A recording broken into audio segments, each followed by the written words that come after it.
The flight field at Basgiath is still dark and appears deserted when we approach in the hour before sunrise, hugging the landscape of the mountains, the riot doing what they can to stay out of sight.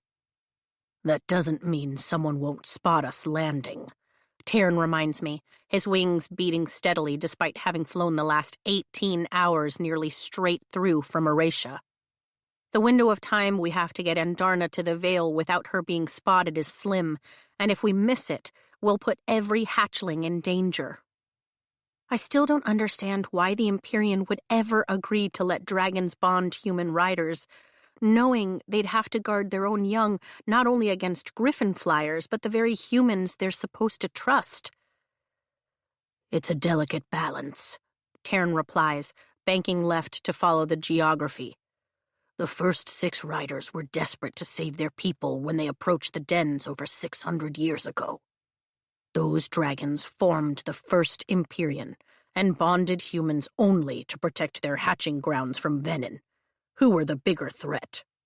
We don't exactly have opposable thumbs for weaving wards or runes. Neither species has ever been entirely truthful, both using the other for their own reasons and nothing more." "It never occurred to me to hide anything from you." Tairn does that weird thing that makes his neck appear boneless, swinging his head around to level slightly narrowed eyes at me for a heartbeat, before turning his attention back to the terrain. "I can do nothing to remedy the last 9 months besides answer your worthwhile questions now." "I know," I say quietly, wishing his words were enough to cut through the acrid taste of betrayal I can't seem to wash out of my mouth.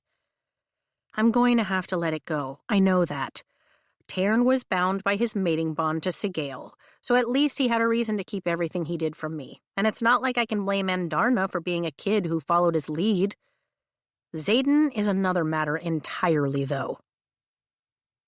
"We're approaching. Get ready."